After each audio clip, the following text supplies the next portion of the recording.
Alright guys, so before we start the vlog, today is an extra special day and you're going to find out why in just a minute. Because today is a special day, I'm going to do a giveaway to one lucky subscriber out there. So make sure you post in the comments below if you've subscribed to the channel. If today is your first video that you're watching, let me know that you subscribe below. You're entered to win a Donald Scott carving comb that we use in this video today to do the haircut. Also, as a bonus for all of you guys that have supported the vlog for so long, use the code BECK at checkout. You'll get 20% off any scissor purchases, Donald Scott carving comb, some other tools that we have on the shop. So use that code at checkout. You'll get the 20% off.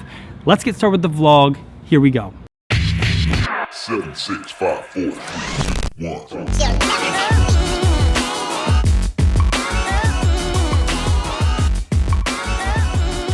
What's up guys, welcome to today's vlog. Today's vlog is number 100. I've been working on these vlogs since last year in February, so really cool to hit the 100 mark. So today I'm going to show you guys the easiest bob you've ever cut, and we're going to do it in very few sections. It's all condensed cutting and we're doing it with the carving comb.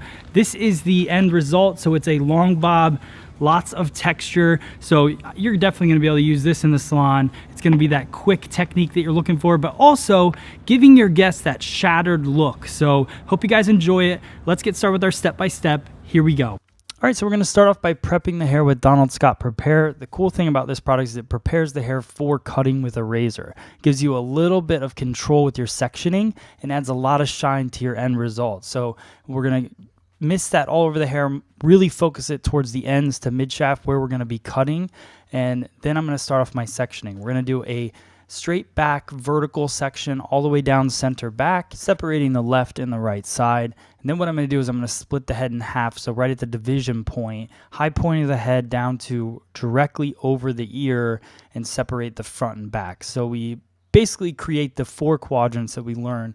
The very first thing that we learn in beauty school is to separate all those 4 quadrants. The great thing about doing that is you're really focusing on each corner of the head. So the way I'm going to section off the 2 front quadrants of the head is I'm going to go through and do a braid.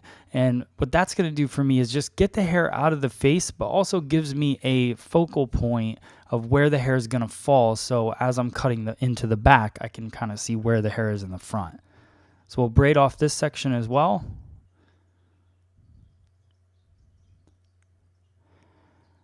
And like I said, this is going to be very simple, but the sectioning is really important. So if you don't do the sectioning correct, and then you go in and do this cut, you're not going to get the same result. So these 2 sections in the back are the most vital sections because you want to go right at the occipital bone. So we're going to draw a vertical line down center back, and then we're going to draw across the occipital bone to behind the ear.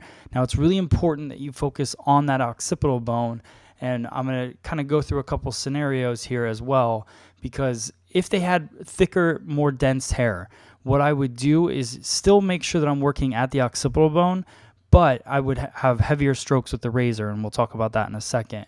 But I would want to keep my sectioning the same, and the reason for that is because we're working off the bone structure of the head. So the occipital bone is where it kind of curves in, so the elevation that I'm holding the section needs to stay similar, but the strokes with the razor are what's going to create more or less density as we work through. So you'll see slight diagonal forward with that parting, 2 directly behind the ear, and then I'm going to add a little bit of prepare to this section as well.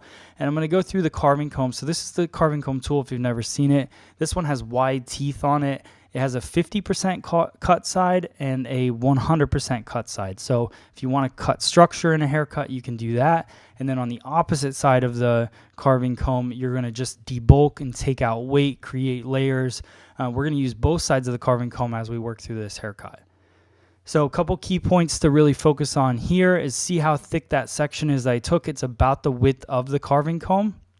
This way I don't have to work back and forth on the section. And also, as I go in to cut, you'll see I have a nice low elevation on it, and I'm going about an inch back and forth with the carving comb. That's going to create a nice shattered line. But if I went heavier with that, it would create more of a layered effect. So what I'm looking for is to use the head shape. So if you see how the occipital bone kind of curves down, because of the angle that I'm holding the hair and that 1 inch kind of path that I'm moving the carving comb on, that's giving giving me more of a graduated feel. There'll be a little bit of layering towards the bottom, but we're going to go in and pinch cut that at the end. You can see that bevel that happens, and that's all because of the head shape. So if I were to take this entire back down and do it, I could, but I would have to change my elevations a little bit. It's easier to break up the back into two sections. So occipital bone down, we have a nice low elevation, and now we're going to work occipital bone up to the high point of the head. So everything's going to come back towards me. Now you're going to see my elevation shift. You can see where I find my guideline from the bottom. So I just grab a piece just to check it. But this is a razor cut. It's got a little bit more freedom. There's going to be a lot more texture in it. So you see your guide, but it doesn't have to be exact. And you can see how those strokes on the razor are going to work and the elevation that I'm going to take this section up. So much higher elevation. The reason for that is you can see as it's coming off of the head, it's still working at a similar elevation to the first section. The head shape is just different and that it's more curved up. So I need to elevate the hair more. Otherwise, I'm going to end up with a really heavy result. And that's not what we're looking for in this cut. So literally we cut that entire side of the head in two sections really quickly. And that's what I like about this technique and the carving comb is it allows you the freedom if you're looking for a more textured look, but still with structure. As long as you understand the head shape, you can go in and quickly do these haircuts and get a result that it would take you a while with scissors to cut a precision shape and then go in and texturize it a bunch to get this exact look when you can really do it in just a couple sections. So now we're going to comb out the side, and key thing I want you to focus on here is you could cut this straight across if you want to. You can cut it more at an angle. This is really the client's preference or your preference, whatever you're working for. But to go through, I'm going to add a little bit of an angle to the front because I like that disconnection. And then I go through and I use the 50% carved side to just add a little bit of layering and take out a little bit of the weight in the sides. If they had really dense hair, you could go in a little more aggressively with that as well.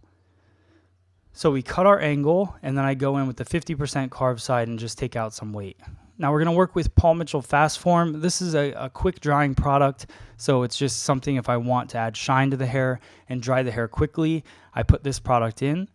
We'll work it through scalp to ends, and then once I get it in the hair, then I'm going to go through and brush it. We're using the Ergo paddle brush through the hair just to get the hair saturated every little bit with the product so we get the best result.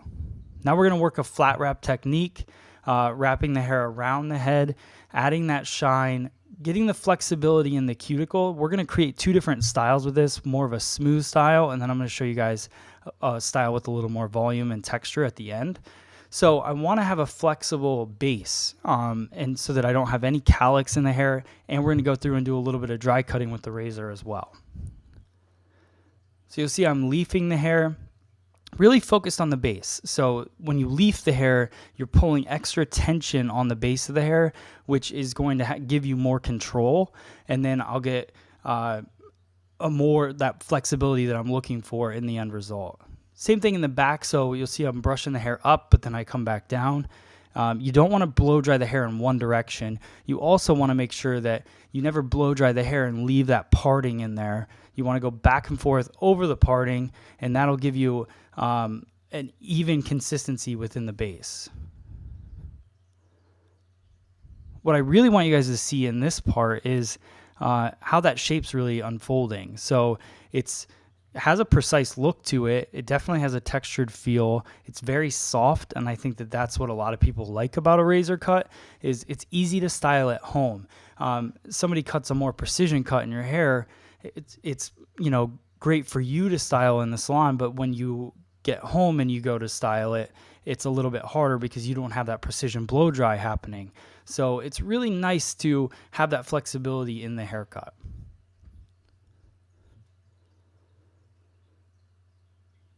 So finishing up the last little bit, I want you guys to also see the shine, which is definitely coming from the Donald Scott Prepare and the Fast Form all at the same time. You're getting that kind of glossy look, but also see how the airflow is passing over top of the cuticle. I want to make sure anytime I'm blow drying that I'm blow drying the air down and not roughing up the cuticle, because that's when you lose the shine. This is hot off the press. This is a thermal protectant. So I put it in, I blow dry it into the hair for a minute, and then I'm going to use my iron to go over top of that. So the hot off the press is really just a protectant for all this heat that we're putting over the hair. So sometimes I like to use a comb during my iron work, and then sometimes I use a brush. In this case, the base and the mid shaft were really nice and smooth. I didn't have to do a lot of work, and because it's a textured feel to the look, I just really wanted to polish out those ends, but they didn't need to be completely straight and smoothed out. So I just go through with my paddle brush. Again, we're working with a quick technique. This is something that not only is quick for a hairstylist, but is quick for people to style at home as well. So I didn't want to get too fancy with how we're smoothing it out, to show you guys that this looks good pretty quickly. So the last couple sections, you're going to notice that most of the time I'm taking diagonal sections to iron because that's going to give me the softest look. If I took a horizontal section across, you might see the indent from the iron. So now I'm going to go in with my working spray, which is worked up. It's a dry hairspray, which basically means that it's great for creating a little bit of texture. And also, if you're doing any type of iron work or anything like that, it's got great flexibility for that. So now I just put it in, give me a little bit of hold and control in the hair. And now I'm going to go through, again, this is a fresh blade on the carving comb from start to finish. So I can go through and do dry cutting because of that. If you think about a scissor, if we're doing slide cutting techniques, it's the same thing, but a razor blade is actually sharper than a scissor blade. It just is weaker, so it dulls quicker. So you want to make sure that you definitely have a fresh blade, and then you can go through and just slide your blade through there and remove some of that bulk and etch out the shape a little bit more. So a little bit more worked up throughout it. You can see I flipped the top fringe over. We cut it with a middle part so it allows that flexibility to go back and forth. And then I go in with the extra body finishing spray when I finally got the look exactly where I want it, and then I can set it into place. So there is our end result. This is the smooth look to it. You could see all that texture built into it. Very, very easy and quick to style it.